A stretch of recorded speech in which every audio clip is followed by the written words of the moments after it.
আগামী বছর ফেব্রুয়ারির প্রথমার্ধে ত্রয়োদশ জাতীয় নির্বাচন অনুষ্ঠিত হবে বলে জানিয়েছেন প্রধান নির্বাচন কমিশনার এম নাসির উদ্দিন।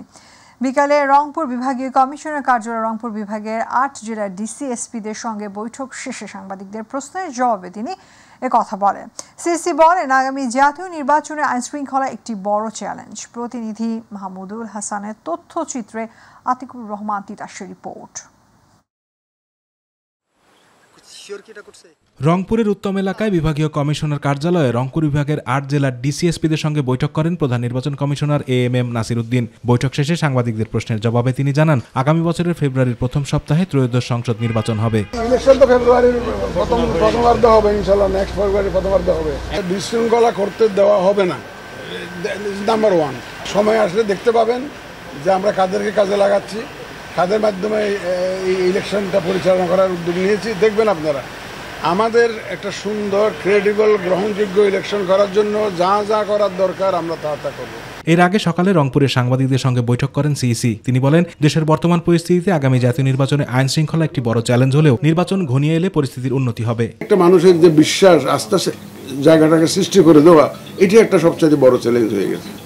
এই যে মানুষকে যে কেন্দ্রমুখী করা, ভোটের কেন্দ্রমুখী করা, সবাইকে নিয়ে আসা, কেন্দ্রে নিয়ে আসা, এটাও একটা চ্যালেঞ্জ হয়ে গেছে। সোশ্যাল মিডিয়া বিভ্রান্তি সৃষ্টির বিষয়ে সিইসি বলেন, কৃত্রিম বুদ্ধিমত্তা ব্যবহার করে বিভ্রান্তিকর তথ্য ছড়ানো হচ্ছে, যা মোকাবেলায় কমিশন কাজ করছে। মারাত্মক চ্যালেঞ্জ হয়ে দাঁড়িয়েছে আমাদের এই যে এআই, কৃত্রিম বুদ্ধিমত্তার অপব্যবহার, সোশ্যাল মিডিয়ার অপব্যবহার, এইটা একটা বড় চ্যালেঞ্জ হয়ে গেছে আমাদের জন্য। আসলে সত্যি আপনারা নিশ্চিন্ত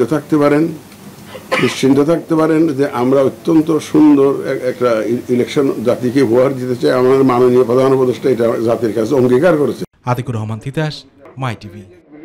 জনগণের রায় নিয়ে আগামী দিনে দেশ পরিচালনার সবচেয়ে বেশি সম্ভাবনা বিএনপি, তাই দেশের মানুষের বিএনপির প্রতি প্রত্যাশাও বেশি। ড্যাবের সম্মেলনে এমনটাই মন্তব্য করেছেন বিএনপির ভারপ্রাপ্ত চেয়ারম্যান তারেক রহমান। এই মুহূর্তে দেশের মানুষ ভালো পরিবর্তন চায় বলেও মন্তব্য করেন তারেক রহমান। মাহবুব সৈকতের রিপোর্ট। রাজধানীতে ডক্টরস অ্যাসোসিয়েশন অব বাংলাদেশ ড্যাবের সম্মেলনে যুক্তরাজ্য থেকে ভার্চুয়াল মাধ্যমে যুক্ত হন বিএনপির ভারপ্রাপ্ত চেয়ারম্যান তারেক রহমান।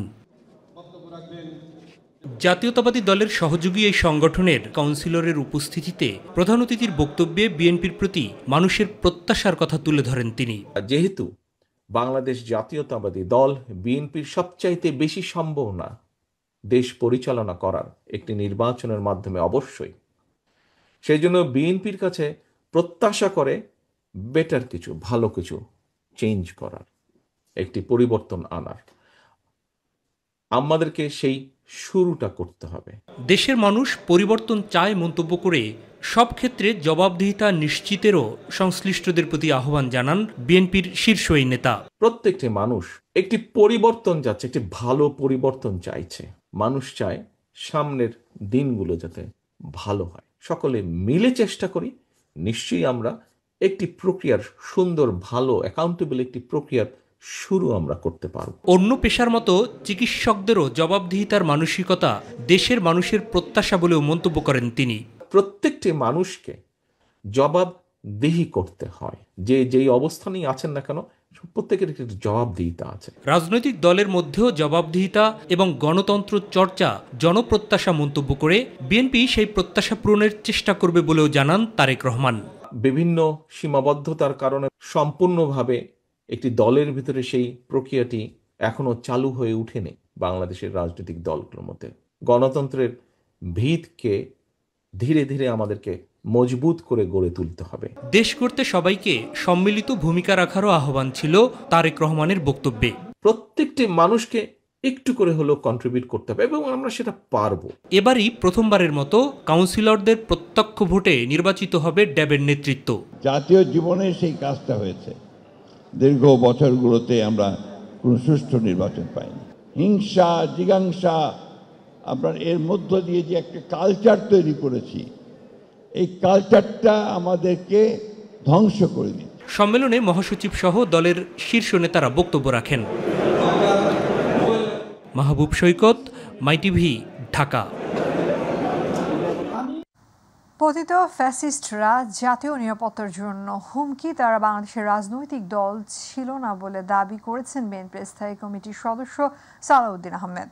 সিডাব মিলনায়তনে বাংলাদেশ প্রেক্ষাপটে আদিবাসী ক্ষুদ্র নৃগোষ্ঠী প্রসঙ্গ ও জাতীয় নিরাপত্তা ভাবনা শীর্ষক আলোচনায় তিনি এসব কথা বলেন। মুক্তিযুদ্ধের চেতনাকে রাজনৈতিকভাবে বাণিজ্য হিসেবে ব্যবহার করে বিভেদ সৃষ্টি করা হয়েছিল বলেও মন্তব্য করেন সালাউদ্দিন আহমেদ। তিনি বলেন, ঐক্যবদ্ধ জাতি গঠনে বিভক্ত না হয়ে সবাইকে একসাথে কাজ করতে হবে। বাংলাদেশের সমস্ত মানুষ স্বাধীনতার পক্ষে ছিল।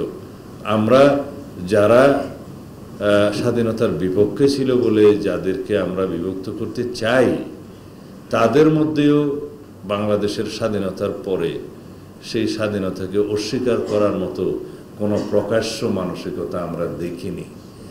যারা হয়তো বাংলাদেশের স্বাধীনতাকে গ্রহণ করতে পারেনি, তাদের মধ্যে কিছু কিছু ভিন্ন চিন্তা থাকতে পারে, কিন্তু সেরকম দুঃসাহস বাংলাদেশে কেউ দেখায়নি যে বাংলাদেশের স্বাধীনতাকে অস্বীকার করার মতো কোনো বিভক্তিমূলক বক্তব্য দিয়ে আজ পর্যন্ত আমরা দেখিনি।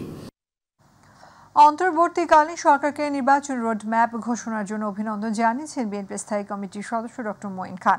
তিনি বলেন, সংসদে যুক্তিযুক্ত বিরোধী দল না থাকলে গণতন্ত্র হুমকিতে পড়বে। বিকেলে জাতীয় প্রেস ক্লাবে জুলাই বিপ্লব গণতন্ত্রের অগ্রযাত্রা শীর্ষক সেমিনারে তিনি কথা বলেন। বাংলাদেশের গণতন্ত্র নতুন করে উদয় হয়েছে, তাকে অস্তমিত হতে না দেওয়া সকলের দায়িত্ব বলেও জানান এই বিএনপির নেতা। আমরা ব্যবসায়ীদের স্বার্থ নিয়ে প্রায়ই কথা বলি। আমরা যখন ট্রেড নেগোসিয়েশন করেছি তখন সবাই বড় বড় কথা বলেছে যে গার্মেন্টস যারা মালিক, যারা এক্সপোর্টার, তাদের স্বার্থ সংরক্ষণ করতে হবে। আমি দুঃখিত, আমি কিন্তু এর সঙ্গে একমত হতে পারবো না। আমি পাশাপাশি এটাও বলবো, সেই গার্মেন্ট শ্রমিক যারা আমাদের পরিধেয় বস্ত্র তারা নির্মাণ করে বিদেশে রপ্তানি করেন, তার পাশাপাশি আমাদের গ্রামে যারা দরিদ্র মানুষ, যাদের পরিধেয় বস্ত্র অনেকের কেনার সামর্থ্য নেই, তাদের কথাও কিন্তু করতে হবে। সুষ্ঠু পরিবেশ তৈরি করতে না পারলে প্রধান উপদেষ্টা ডক্টর ইউনূসকে নির্বাচনের দায়িত্ব থেকে সরে যাওয়া উচিত বলে মনে করেন AB party chairman Mujibur Rahman Manju. সকালে সুষ্ঠু নির্বাচনের জন্য নির্বাচন কমিশন, প্রার্থী ও ভোটারদের ভূমিকা শীর্ষকে এক বিতর্কে কথা বলেন তিনি। বলেন, বর্তমান সরকারের ভিত্তি ও নৈতিকতা কিছুটা দুর্বল। প্রধান উপদেষ্টার কথা ও কার্যক্রমে কিছুটা হতাশ প্রকাশ পেয়েছে। প্রধান উপদেষ্টার সাথে যখন আমাদের ব্যক্তিগত মিটিং হয়েছে, আমি ওনাকে ব্যক্তিগতভাবে বলেছি যে আপনি যদি মনে করেন যে নির্বাচন আপনি সুষ্ঠু করতে পারছেন না, লেভেল প্লেইং ফিল্ড আপনি দিতে পারছেন না, কারণ ওনার কথার মধ্যে আমরা কিছুটা হতাশা দেখেছি যে উনি মনে করছেন যে প্রশাসন, পুলিশ, আরও যারা মানে আইনশৃঙ্খলা পরিস্থিতির কাজে নিয়োজিত, তারা অনেকেই ওনার কথা শুনছেন না। আমরা কিন্তু ওনাকে বলেছি তাহলে আপনি কুইট করেন। আমি পার্সোনালি আমার ওপিনিয়ন থাকবে প্রফেসর ইউনূস এই ধরনের ইলেকশন যাতে উনি হ্যান্ডেল না করেন, কারণ এটা ওনার জীবনের জন্য একটা চিরস্থায়ী কলঙ্ক তৈরি হবে ওনার ক্যারিয়ার। গাজীপুরে বৃহস্পতিবার রাতে সাংবাদিক আসাদুজ্জামান তুহিনকে ছুরিকাঘাতে হত্যা মামলার সন্দেহভাজন ৮ জনকে গ্রেফতার করেছে পুলিশ ও র্যাব। ঢাকা, গাজীপুর ও ময়মনসিংহের বিভিন্ন এলাকা থেকে তাদের গ্রেফতার করা হয়। পূর্ব শত্রুতার জেরে দুর্বৃত্তরা তুহিনকে প্রকাশ্যে কুপিয়ে ও গলা কেটে হত্যা করে। ঘাতকদের হাত থেকে বাঁচতে চায়ের দোকানে লুকিয়েও শেষ রক্ষা হয়নি সাংবাদিক তুহিনের। বিস্তারিত আবু সাইদ অপুর রিপোর্টে। আসাদুজ্জামান তুহিন থাকতেন গাজীপুর মহানগরী চৌরাস্তা এলাকায়। পূর্ব শত্রুতার জেরে বেশ কয়েকজন দলবদ্ধ দুর্বৃত্ত গেল ৭ আগস্ট রাত ৮:৩০টার দিকে চান্দনা চৌরাস্তা এলাকায় তাকে ধারালো অস্ত্র নিয়ে ধাওয়া করে। এ সময় দৌড়ে ঈদগাহ মার্কেটের একটি চায়ের দোকানে আশ্রয় নিলেও শেষ রক্ষা হয়নি তার। দুর্বৃত্তরা দোকানের ভেতরে ঢুকে এলোপাথারি কোপাতে থাকে। এক পর্যায়ে ঘটনাস্থলে তুহিনকে কুপিয়ে হত্যা করে পালিয়ে যায় দুর্বৃত্তরা। এদিকে গাজীপুরের সাংবাদিক তুহিনকে নির্মমভাবে কুপিয়ে হত্যার ঘটনায় সরাসরি জড়িত এক আসামি শহীদুলকে শনিবার কিশোরগঞ্জ থেকে গ্রেপ্তার করেছে র্যাব। আর এ নিয়ে এ মামলায় মোট ৮ জন আসামিকে গ্রেপ্তার করা হলো। গাজীপুরের সাংবাদিক কুপিয়ে হত্যার চাঞ্চল্যকর ঘটনার অন্যতম আসামি স্বাধীনকে আমরা গতকাল রাত্রে শিববাড়ি এলাকা হতে গ্রেপ্তার করেছি।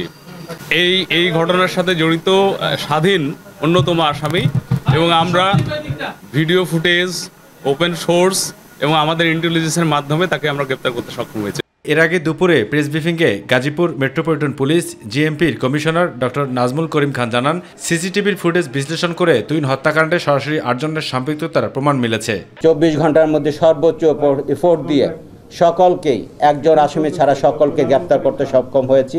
সার্বক্ষণিক একটি জায়গায় যখন 4 লক্ষ লোক যাওয়া আসা করে, সেখানে যে পরিমাণ ডেপ্লয় থাকার কথা, যে পরিমাণ ডেপ্লয় দেওয়ার কথা, সেই সক্ষমতা গাজীপুর মেট্রোপলিটনের পুলিশের নেই। এটি আমাদের ব্যর্থতা। আবু সদপু, মাইটিভি, ঢাকা। ঢাকা বিশ্ববিদ্যালয়ের আবাসিক হলে ছাত্র রাজনীতি নিষিদ্ধ থাকবে বলে জানিয়েছেন উপাচার্য নিয়াজ আহমেদ খান। তবে বিষয়টিতে ষড়যন্ত্রের অংশ হিসেবে দেখছেন ছাত্র দলের ঢাবি সাধারণ সম্পাদক নাহিদুজ্জামান শিপন। অপরদিকে শিবির সভাপতি SM ফরহাদ বলেছেন, ছাত্র রাজনীতির ধরন কেমন হবে তা নিয়ে আলোচনা করা যেতে পারে। আবু সাইদ অপুর আরেকটি রিপোর্ট।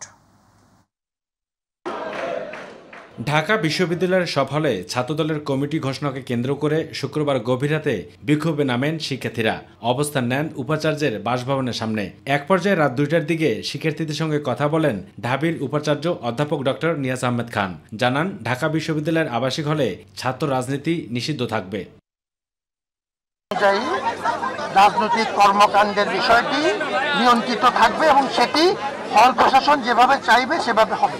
আর এর প্রেক্ষিতে বিকেলে সংবাদ সম্মেলন করে ঢাকা বিশ্ববিদ্যালয়ের ছাত্রদল।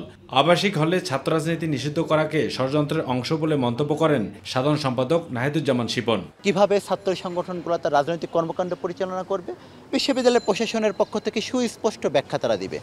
এটিকে ব্যাখ্যা দেওয়ার পরে তারপরে আমরা তাদের সাথে মন্তব্য করতে পারি যে এটিকে আসলে আমরা তাহলে আমাদের রাজনৈতিক কার্যক্রম কিভাবে করব। সুতরাং এটি আমাদের কাছে মনে হয় যে একটি উদ্দেশ্য প্রণোদিত এবং বাংলাদেশকে ঘিরে যে ধরনের রাজনৈতিক ষড়যন্ত্র চালু হয়েছে, এটি একটি ষড়যন্ত্রের অংশ।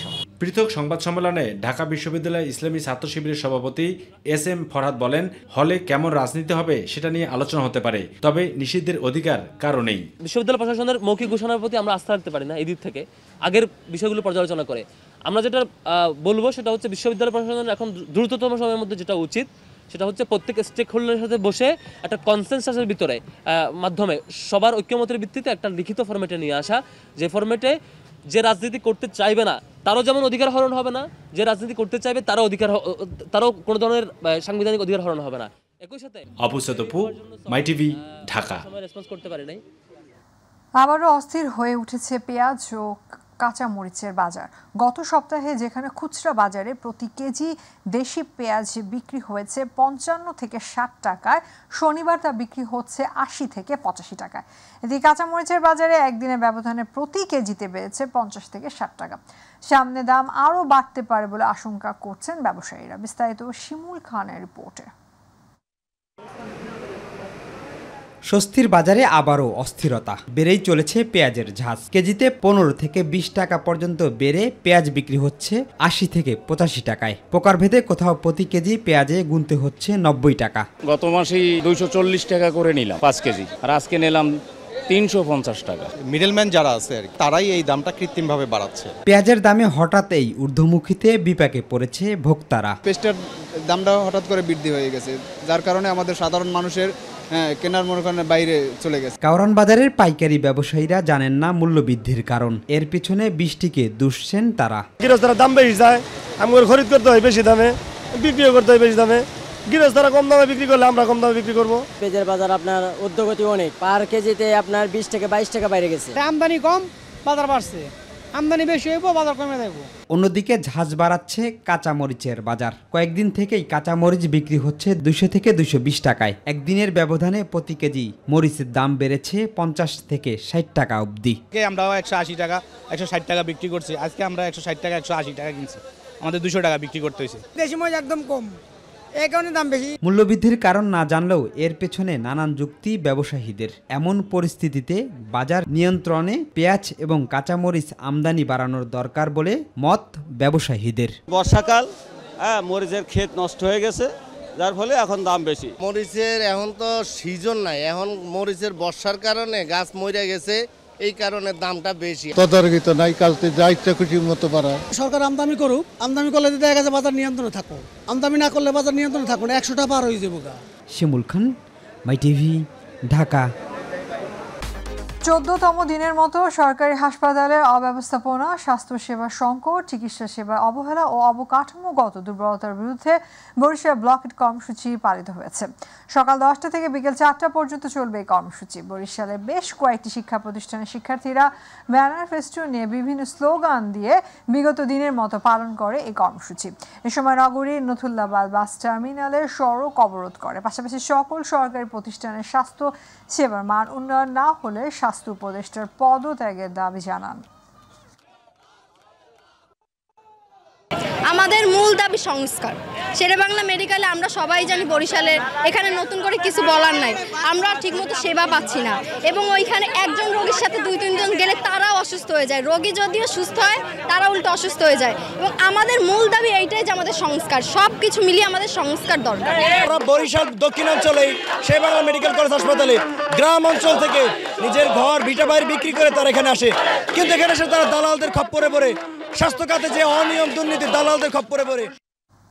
যে সকল স্থল বন্দর দিয়ে তেমনভাবে আমদানি রফতানি হয় না, সেসব বন্দর বন্ধ করে দেয়া হবে বলে জানিয়েছেন নৌ পরিবহন উপদেষ্টা ব্রিগেডিয়ার জেনারেল অবসরপ্রাপ্ত ডক্টর এম সাখাওয়াত হোসেন। দুপুরে হিলি স্থলবন্দর পরিদর্শনে এসে তিনি কথা বলেন। এ সময় তিনি আরও বলেন, 24টি বন্দরের মধ্যে 4টি বন্ধ করা হয়েছে, বাকি 20টি বন্দর রয়েছে, এর মধ্যে কার্যকর 12 থেকে 14টির বেশি নেই। এর আগে তিনি বন্দরের সভাকক্ষে কাস্টমস, বন্দর কর্তৃপক্ষ ও ব্যবসায়ীদের সাথে বৈঠক করেন।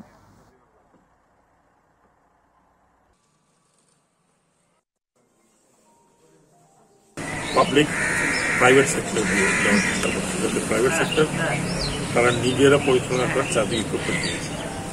আধুনিকায়ন বলতে গেলে যে এই পোর্ট দুটোতে আমরা যা করতে পারছি না, কারণ কন্ট্রাক্ট সবই তার করার কথা। এখানে কিছু অব্যবস্থার কথা শুনলাম, এগুলো আমি চেয়ারম্যান সাহেবকে বলেছি, খতিয়ে দেখা যায়।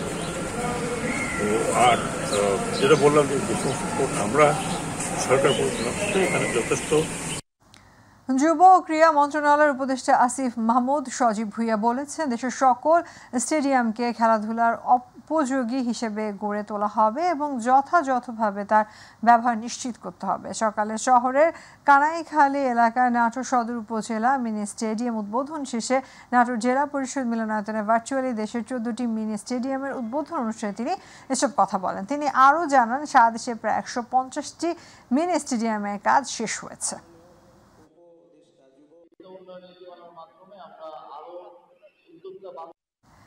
এডিস মশাবাহী ডেঙ্গু জ্বরের প্রকোপ অব্যাহত রয়েছে। গত 24 ঘন্টায় জ্বরে আক্রান্ত হয়ে মারা গেছেন 3 জন। এ সময় হাসপাতালে ভর্তি হয়েছেন 325 জন। আর চলতি বছর এখন পর্যন্ত ডেঙ্গুতে মারা গেছে 98 জন, আক্রান্ত হয়েছেন 23,735 জন। স্বাস্থ্য অধিদপ্তরের হেলথ ইমার্জেন্সি অপারেশন সেন্টার ও কন্ট্রোল রুম থেকে পাঠানো ডেঙ্গু বিষয়ক নিয়মিত সংবাদ বিজ্ঞপ্তিতে এ তথ্য জানানো হয়। গত 24 ঘন্টায় 306 ডেঙ্গু রোগী হাসপাতাল থেকে ছাড়পত্র পেয়েছেন। এ নিয়ে চলতি বছরে আক্রান্ত রোগীদের মধ্যে মোট ছাড়পত্র পেয়েছেন 22,304 জন।